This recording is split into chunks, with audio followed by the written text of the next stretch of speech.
कि पूरे भारत में जो घर हैं जहाँ पे नागरिक निवास करते हैं उन घरों पर 13, 14 और 15 3 दिन राष्ट्र ध्वज फहराया जाए। और इससे कई कदम आगे बढ़ते हुए हमारे मध्य प्रदेश सरकार ने एक आदेश प्रसारित किया है जिसके तहत हर घर झंडा अभियान, जिसमें 11 अगस्त से लेकर 17 अगस्त तक हर घर पर झंडा फहराने का लक्ष्य रखा गया। इतने दिन तक लोगों की ये धारणा थी कि जो राष्ट्र ध्वज है वह सरकारी कार्यालय या जो विद्यालय आदि हैं उन्हीं में फहराया जाता है। ध्वज संहिता में ध्वज के जो नियम हैं उनमें परिवर्तन कर दिया गया है और यह छूट दे दी गई है कि जो ध्वज के नियम हैं उनके अंतर्गत यदि हम ध्वज को अपने घर, अपनी ढाणी जहाँ पे हम निवास कर रहे हैं वहाँ पर भी बाकायदा फहरा सकते हैं। पहला नियम है कि राष्ट्र ध्वज के मापदंड भारतीय झंडा संहिता के पार्ट 1 के अनुसार हों। हमारा राष्ट्र ध्वज जो है वे 2:1 की लंबाई चौड़ाई में होते हैं, तो उस अनुपात में बना हुआ होना चाहिए। राष्ट्र ध्वज जो है वे खादी के कपड़े का या कॉटन का या रेशम का या पॉलिएस्टर के कपड़े का बना हुआ हो सकता है। आशा करता हूँ मेरी बात आपकी समझ में आ रही होगी। राष्ट्र ध्वज इस तरह फहराया जाना चाहिए कि उसका जो भगवा रंग है वह ऊपर की तरफ। राष्ट्र ध्वज में 3 रंग होते हैं, केसरिया, सफ़ेद और हरा। हरा रंग जो है वो नीचे रहता है और भगवा रंग जो केसरिया रंग है वह ऊपर होना चाहिए राष्ट्र ध्वज फहराते समय।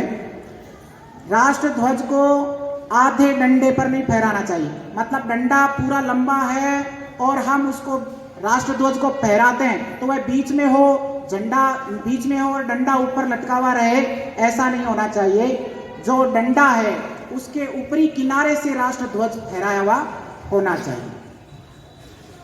राष्ट्र ध्वज जो है उसके ऊपर किसी प्रकार से पेन, पेंसिल, स्केच आदि से कुछ लिखा हुआ भी नहीं होना चाहिए। राष्ट्र ध्वज एकदम साफ सुथरा प्रेस किया हुआ होना चाहिए, धोया हुआ होना चाहिए। उसमें सिर्फ 4 रंग ही दिखने चाहिए।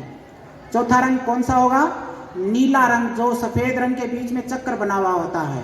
तो ये 4 रंग ही दिखने चाहिए, किसी प्रकार का स्केच, पेन, पेंसिल उस पर नहीं चला हुआ होना चाहिए। लगातार फहराए जाते रहने से क्या होता है, राष्ट्र ध्वज क्षतिग्रस्त हो जाता है, तो उसे शांत कर दिया जाता है, कहीं उसको फहराया नहीं जाता है। तो इसका भी ध्यान रखना चाहिए कि फटा हुआ या क्षतिग्रस्त जो राष्ट्र ध्वज है उसे भी न फहराएं। राष्ट्र ध्वज को इस तरह भी न फहराएं कि वह जमीन को छुए, या कहीं नदी किनारे, तालाब किनारे फहराया जा रहा है तो वो नदी के, तालाब के जल को छुए। राष्ट्र ध्वज है वह जमीन से ऊपर होना चाहिए। हम यदि छत पे फहरा रहे हैं तो छत की मुंडेर से भी टच नहीं होना चाहिए, स्पर्श नहीं होना चाहिए। और राष्ट्र ध्वज को सिंगल मास्ट यानी इकलौते एक डंडे पर ही फहराना है।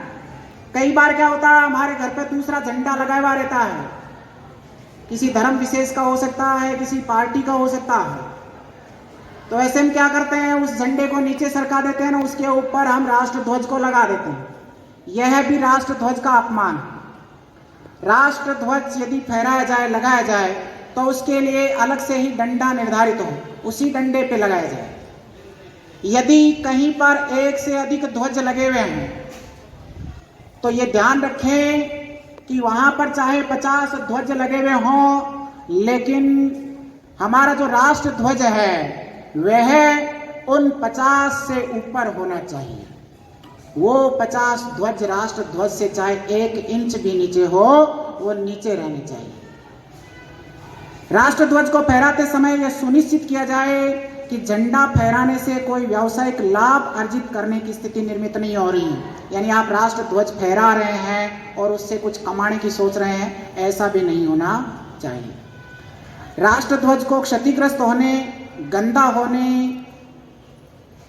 या आपका जो अभियान 7 दिन का है वो समाप्त हो जाए, उसके उपरांत ऐसे स्थान पर न फेंक देवें, उसे सम्मान सुबह फहरा रहे हैं तो संध्या को सूर्य अस्त हो उससे पहले उतारें, सम्मान उसे समेटकर रखें, दूसरे दिन पुनः फहराएं। 7 दिन का अपना अभियान पूरा हो जाए, उसके बाद उसे सम्मान धोकर प्रेस करके उसे सुरक्षित जगह रखें।